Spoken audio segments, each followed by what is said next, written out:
Ha do'stlar, Real Madrid uchun mavsum yakunlandi. Birinchi soat oldin Chempionlar Ligasida jamoa Bavariyaga qarshi super uchrashuvda mag'lub bo'lgandan keyin 2026-yilni ham kuboksiz yakunlashi mumkin. Chunki La Ligada intriga deyarli qolmadi. Barsa va Real orasidagi farq naq 9 ochko. Lekin Realning Bavariyaga qarshi ayniqsa javob uchrashuvdagi o'yinini e'tirof etmoqchiman. Real La Ligada outsider jamoalarni yuta olmasa ham Chempionlar Ligasida baribir boshqacha o'ynaydi. Va bugungi videoda Real Madrid uchun mavsum qanday o'tgani hamda jamoadagi muammolar qayerdan boshlanganligi haqida gaplashamiz. Videoga like bosib kanalga obuna bo'ling. Biz esa boshladik.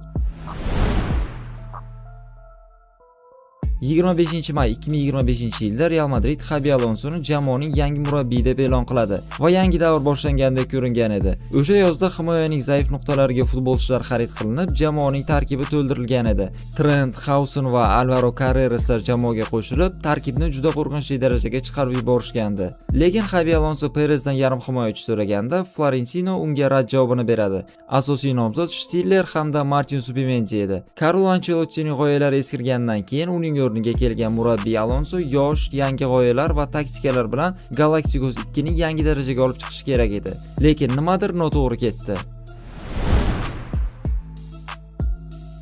Jamoa AQShdagi klublar o'rtasidagi jahon chempionatiga yaxshi formada yetib keladi. Kylian Mbappe dastlabki uchrashuvni o'tkazib yuborgan bo'lsa-da, keyinchalik mashg'ulotlarga qo'shilib, yordam berishni boshlaydi. Real Al-Hilol bilan durang o'ynab, Pachuca, Zalsburg, Dortmund hamda Juventusni yutib, yarim finalga yo'l oladi va amaldagi Chempionlar Ligasi PSJga qarshi o'yinda shunchaki sochilib ketib, turnirdagi yurishini to'xtatadi. Alonsoning Bayerda o'zining fishkasi bo'lgan, ya'ni to'pni nazorat qilib 3-4-2-1 sxemasida barcha futbolchilar pressing qilib o'ynagan. Lekin jamoadan Mbappe Vini bo'lsa, bunday futbol imkonsiz edi. Alonso o'zining oldidan chiqqan birinchi katta jamoaga mag'lub bo'ladi. Lekin muxlislar bu turnirni mavsum oldi chempionat hamda keraksiz deb hisoblab, bor e'tiborini La Liga va Chempionlar Ligasiga qaratishgandi. Oktyabr oyidagi El Clasicogacha Real turnir jadvalida Barselonadan 2 ochko oldinda borgan va Bernabeudagi g'alaba oradagi farqni 5 ochkoga yetkazishi kerak edi. Va shunday ham bo'ldi. Real El Clasicoda g'alaba qozonib, oradagi farqni 5 taga yetkazgan edi. Futbolchilar esa o'sha paytning o'zida La Ligani nishonlab yuborishgan. Hatto shaxsan men ham o'sha paytda Real bu mavsum kamda La Ligani qo'lga kiritsa kerak deb o'ylagan edim. Chunki Barsaning nostabil formasi, Yamal, Pedri va Rafinhaning tugalmas travmalari bilan Barsa uzoqqa bormasligi kerak edi. Ushbu Clasico'dagi g'alaba Real uchun juda muhim edi. Chunki o'zingiz yaxshi bilasiz, bundan oldingi 4 El Clasico'da jamoa mag'lub bo'lgan. Eng alamlisi 4 ta uchrashuvning ikkitasi final o'yinlari bo'lgandi. Oktyabr oyidagi Clasico'dagi g'alabadan keyin noyabr oyida jamoa ketma-ket muammolarga duch kela boshlaydi. Oldin Vinicius hamda Xabi Alonso o'rtasidagi konflikt Real Madrid kiyim almashtirish xonasidagi muhitni buzib tashlaydi. Keyinchalik Liverpoolga qarshi mag'lubiyat, so'ngra Celtaga qarshi o'yindagi mag'lubiyat va Rayo, Elche hamda Gironaga qarshi durang o'ynab, jadvalda Barselonani oldinga o'tkazib yuboradi. Aynan o'sha paytlarda ba'zi muxlislar Xabi Alonso ishdan olinishi kerak deb ijtimoiy tarmoqlarni portlatib yuborishgan edi.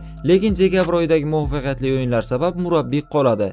Vinicius Junior ham Real bilan shartnomasini uzaytirmayotganining sababi ham aynan Alonso bo'lgan. Chunki futbolchi murabbiy qo'l ostida o'zini 100% ko'rsata olmagan. Xuddi Valverde, Bellingham hamda Rodrigo kabi. Bularga qo'shib Eder Militao hamda Carvajal jarohat olib yana safdan chiqishadi va Real juda qiyin ahvolga tushib qolgan.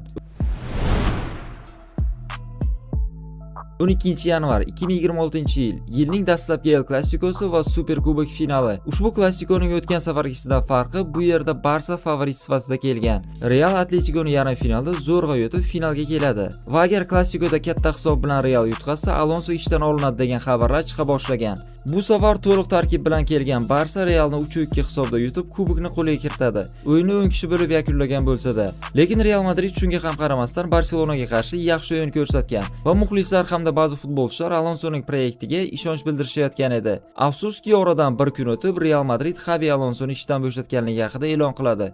Uning o'rniga Castilla murabbiyi Alvaro Arbeloa tayinlangan.